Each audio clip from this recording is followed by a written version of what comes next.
নমস্কার বন্ধুরা, সম্পাদ variety blog আপনাদের সবাইকে স্বাগত। তাহলে চলুন আজ ভিডিওটি এখান থেকে শুরু করছি। আজ বানাবো আমি গাটকচু দিয়ে আর রহর ডাল দিয়ে চাপ। তাহলে চলুন রান্নাঘরে যাওয়া যাক। ডাল সেদ্ধ বসিয়ে দিয়েছি। এবার একটু দেখে বারান্দায় এসছি, রাস্তায় জল জমে আছে পুরো, দেখুন।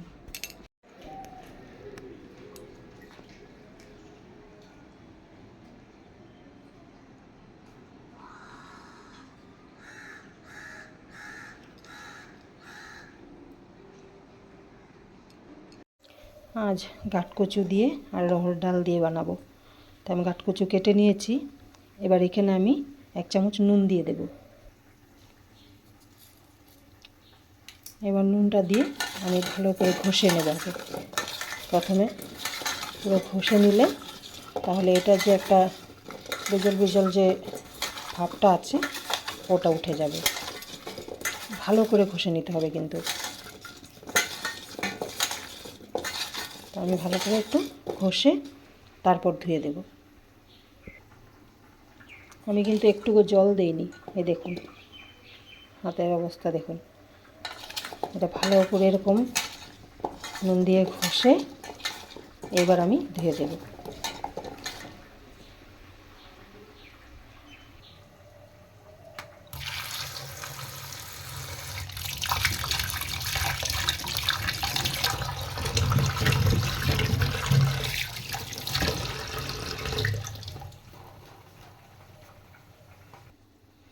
এবার জল দিয়ে দিয়েছি।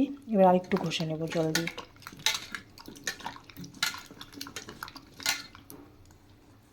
এবার ধুয়ে দেব। দেখুন ধুয়ে দিয়েছি, দুবার ধোয়া হয়ে গেছে। এবার দেখুন এই বেজল বেজল ভাবটা আর নেই, দেখুন।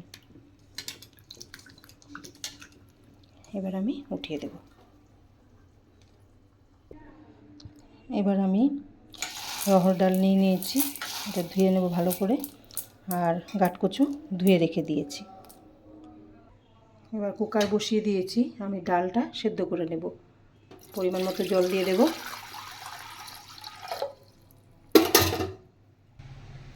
এবার ডালটা দিয়ে দেব।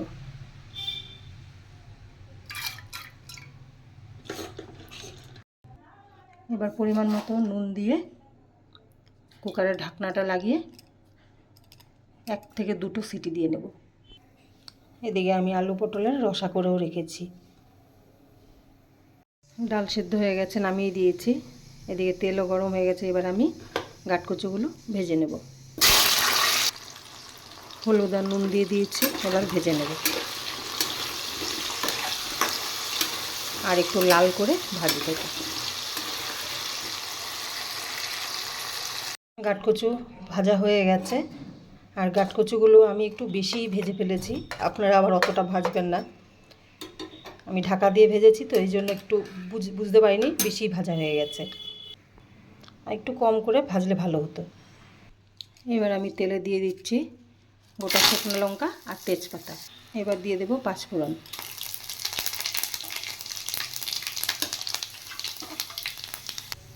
এবার দিয়ে দেব পেস্ট করে রাখা আদা আর কাঁচা লঙ্কা।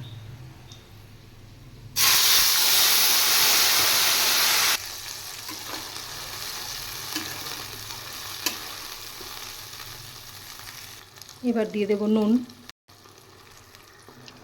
ডাল সেদ্ধ করার সময় নুন দেওয়া আছে তাই অল্প করে নুন দিয়েছি। এবার দিয়ে দিচ্ছি হলুদ।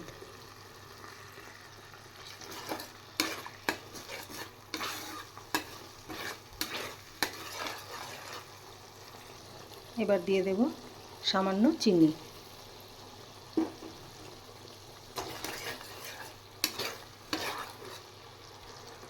এবার একদম সামান্য লঙ্কার গুঁড়ো দেব কালারের জন্য।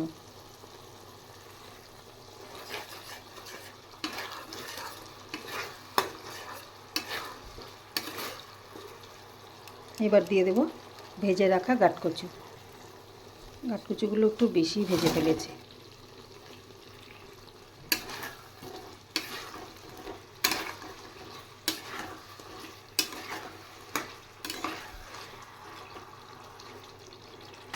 এবার দিয়ে দেব সেদ্ধ করে রাখা রহর ডাল। 3টে কাঁচা লঙ্কা চিড়ে দিয়ে দিয়েছি, আর আমি পেস্টে 3টে দিয়েছিলাম, আদা আর কাঁচা লঙ্কা পেস্টে। ডাল হয়ে গেছে, আর এইবার আমি দিয়ে দিচ্ছি 1 চামচ ঘি। আর এই ডালে আদা আর ঘি মাস্ট। আর এই ডালটা ঠান্ডা হলে টেনে যাবে। দেখুন কতটা ঘন হয়েছে, ঠান্ডা হলে একদম টেনে যাবে। তাহলে ডাল, আর এটা অ্যাকচুয়ালি গাটকচু ঘি দিয়ে রহর ডালের চাপ। তাহলে আমার রান্না রেডি। এই ডালটা দেখুন ঠান্ডা হয়ে গেছে, একদম পুরো ঘন হয়ে গেছে। দেখুন একদম এদিকটা তো পুরো শুকিয়ে গেছে। এবার তার সাথে পোস্ত ছড়িয়ে লাল লাল করে আলু ভাজা, একবার বানিয়ে খেয়ে দেখবেন। তাহলে বন্ধুরা আমার রান্না কমপ্লিট। আর দেখলেন আজ গাটকচু দিয়ে রহর ডাল বানিয়েছি, আর এটা ঘি গাটকচু দিয়ে রহর ডালের চাপ। খেতে দারুণ লাগে, আর রুটির সাথে আরও বেশি ভালো লাগে খেতে। এবার বানিয়ে রেখেছি ডালটা, আর একদম ঘন হয়ে গেছে একদম। ঠিক এইভাবেই বানাতে হবে, তাহলেই খেতে ভালো লাগবে। তাহলে আমার আজকের রেসিপি আপনারা দেখলেন, কেমন লাগলো অবশ্যই কমেন্ট করে জানাবেন। আর যদি ভালো লেগে থাকে অবশ্যই লাইক, শেয়ার, সাবস্ক্রাইব করবেন। তাহলে দেখা হচ্ছে নেক্সট ভিডিওতে।